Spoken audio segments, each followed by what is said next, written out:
Welcome to the story room. I have a terrifying tale for you called Brotherly Love. An acute blade lay resting in her chest. It left a gaping cut hole in her flesh as it voyaged its way out. Blood spilled out of her from her laceration and drenched her thin white tank top, coloring her clothes in red.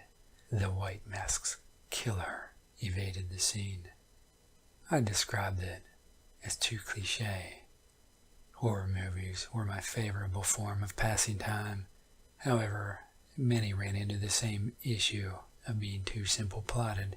I sat there on the couch, eager for every hour to pass, for I was being paid by the hour.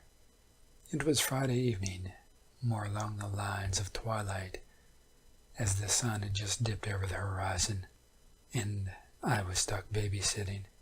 Two parents had abandoned their children for the week to venture through the open ocean on a cruise. I stood in their place, watching over their children. They had a younger daughter who was no older than a year, and a son who appeared to be around the age of 10. The two hadn't caused much trouble from what I noticed. However, I'd only been with them for a day. Before going to bed, I noticed that the younger son, Tommy, had his bedroom door open. I rolled my eyes as I would have to put him to sleep. I walked into his room, and something surprised me. His room that he had gone to for bed was empty. I'd never entered it before. But I was surprised. There literally wasn't a single piece of furniture or a photograph. There was nothing but the blue paint on the walls. I turned around, and Tommy stood there staring at me. I jumped out of shock. He looked to me with a grim appearance, his glossy brown eyes gazing directly at me, his mouth stained static and unmoving, and his nostrils flared. He spoke in a grave tone. "Don't come in my room." I looked at the kid with a bewildered face. I scrunched my eyebrows and rolled my eyes. "Okay," I said, thinking to myself, he's an odd kid. That evening, I tumbled back and forth in bed, fighting for sleep. I felt uncomfortable and unable to sleep.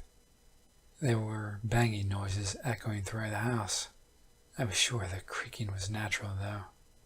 When I awoke that summer morning, I went to check on the daughter, Elsie. She was crying. I picked her up to try to calm her, but something else drew my attention. She had a mark on her arm. There was an upside-down star marked on her. This seemed rather unsettling, but I was sure it was some game the children had played. One of my favorite pastimes, next to horror movies, was taking photos. Photos of nature, of people, of architecture, namely anything. I thought to myself, it would be best to take a picture of the two children for their parents. As the two of them were playing in the park, I attempted to snap several photos. Elsie had many adorable pictures. However, Tommy always seemed to evade the camera. I knew I would need pictures of both, so I called them over to a tree. When I snapped the image, I was baffled. I looked at the camera, and there stood Elsie, but no sign of Tommy. I thought there must have been some issue with the camera. Later that day, things only turned more peculiar. I made my way to the bathroom, but my attention was turned to Elsie's bedroom. I cracked the door slightly to get a peek. I could hear voices from the room. I recognized the voice. It was Tommy. It appeared he was whispering to her. When I pushed the door open further, Tommy jumped back. His eyes were glaring directly at me. I knew he was only a child, but I felt a discomforting presence. He fixed his eyes on me, not breaking his gaze. He flexed his brows and tilted his head down. He didn't speak. He was entirely silent. I looked at the boy and said, "Go to sleep, it's getting late." He turned his gaze. He looked filled with anger as he stomped to his bedroom. I believed this wasn't anything unusual for a child. Once again, I had to fight to sleep that evening, as banging and rumbling filled the home. The next day wasn't filled with much activity. Not much happened. However, throughout the day, my memory of my dream seemed to return.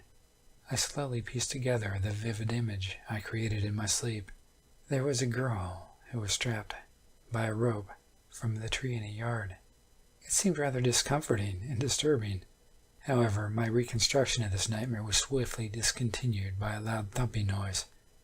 I stood up and walked to the echo.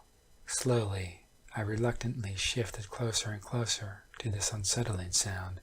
It seemed to emanate from the room of Elsie. Once again, as the distance between the room and I dissipated, I could hear faint whispers. This time I paused, trying to listen closer to the words as they formed. It was complete gibberish. I felt uncomfortable about the situation. I slammed the door open with haste. My eyes shot around the room, looking for the entities that filled it. I saw standing next to her crib her brother Tommy. I scanned Tommy, and as my vision gazed to his hand, I saw in it a long, sharp, stainless steel blade. "Tommy!" I yelled. He once again looked at me with a despising face, now armed with a weapon in hand. However, he flew right past me as he pushed his door shut and went to his room. I was feeling unsafe at this point, and decided to call their parents. I sat in the bedroom they let me sleep in to attempt the call. It took me maybe half an hour, but they finally picked up the phone. "Hello," said their mother. "Is everything okay?" I responded. "Well, of course, ma'am. Just a minor incident." She spoke. "Oh, and what is that?" "Well, you see, Elsie has been great, but her brother has been a slight issue. He's been doing odd things." The mother said, "Brother? We don't have a son." My heart sank. I felt helpless, panicked. The mother spoke. "What's happening? What are you talking about?" I spoke, feeling more fear. "He said his name was Tommy. He looks about 10. She then responded, sounding angry. "How do you know I aborted a child 10 years ago? Are you playing some sick joke on me because you're pro-life?" I realized I had no time. I swiftly hung up the phone and ran to Elsie's room, but she was gone. I turned my head, opened every door, searched for the boy. Then I halted, and I remembered my dream. My head turned, and my gaze stretched outside. And there I saw a girl hanging, strapped by her neck to the tree. This girl was Elsie. Tommy approached me. I began to track back, slowly avoiding him. He spoke. "Don't worry, I only wanted her. I'm lonely here, and I needed my sister." He then disappeared. There wasn't a single trace of him. I looked outside, and there was a patrol of cops. They ran into the house. I realized the parents must have called the police out of fear.